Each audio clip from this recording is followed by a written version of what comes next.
Curious personality traits. Please welcome Eric Bitzer.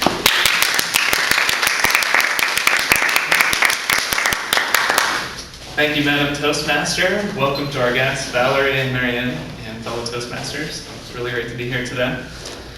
And so anyway, when I was thinking about giving this speech, I thought, man, I'd love to take a couple weeks and really take some time to think about what I'm going to say today. But things kept coming up that kept stealing my attention away from sitting down and putting these thoughts on paper.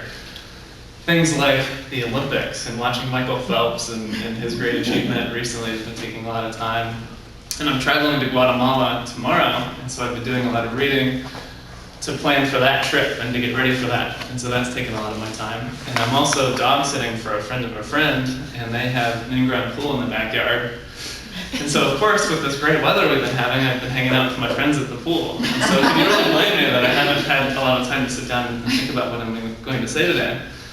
But a couple days ago, I had a realization, Eric, all these things that you're busy with, those are the things that you should be talking about. So it made it very easy for me to put all those things into my speech today. And so what I'll be talking about are my three main, I would say, personality traits or sides of me. And those are my active side, my social side, and also my curious side. And so with my active side, I consider myself a pretty active person. I like to work out, I like to exercise. I lift weights probably 2 to 3 times a week. I like to go running and swimming. I swim practice on Tuesday nights. And I recently got into triathlons, racing in triathlons, so swimming, biking, and running. And I had my first race in July. It was really fun.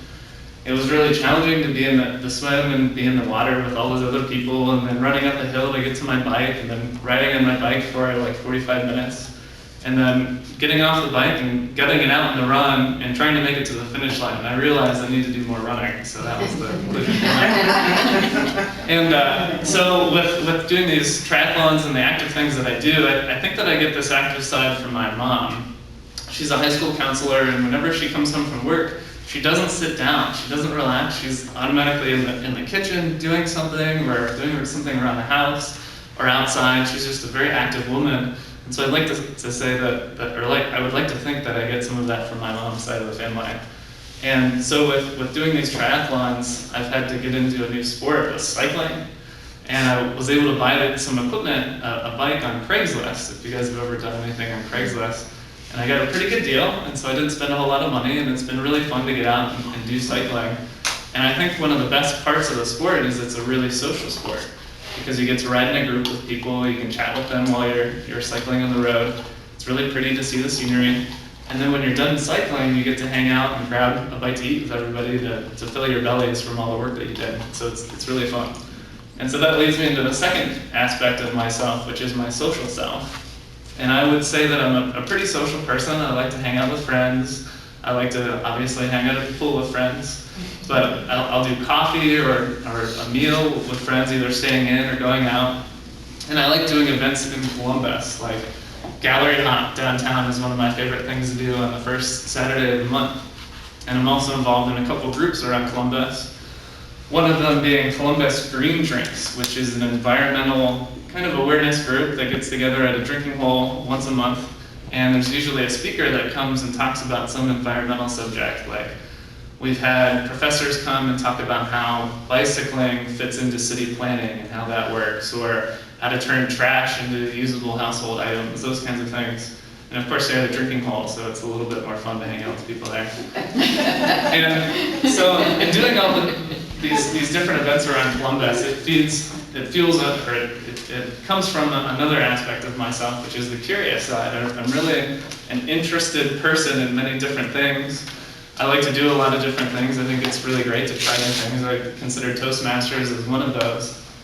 And I would say that my Guatemala trip definitely comes out of my need for curiosity or fulfilling my curiosity. And I've never been to a developing country before. I've never been to Central America, but a friend of mine and I, we wanted to go on a trip, and we found tickets were pretty cheap. And so we decided to go. So we're going for 10 days. And we don't really have a plan for where we're going. We don't have an itinerary. But we do have 5 goals that we want to achieve on our trip. And those are, we want to see Mayan ruins, we want to hike a volcano, we want to hang out on the beach, and we want to see monkeys, And finally, we, as a joke, we tried to figure out some kind of holy grail that we would be searching for this trek. And so we thought, oh yeah, this is a great idea. And so through reading all of the books, we found an actual kind of holy grail type being. And it's a half-god, half-human creature called Maximon. And he's some kind of sculpture or statue or something, we don't even really know what it is. But apparently it resides in villages, and all of the villagers want to try to find Maximon so they can give Maximon either alcohol, cigarettes, or money. And if you do this, you're blessed with a long and prosperous life. And so that's the holy grail for our trip. And so anyway, so that's a little bit about myself. So about my active, my social, and my curious sides. And if any of you are interested in giving anything to Maximon, I'll be putting a box by the door.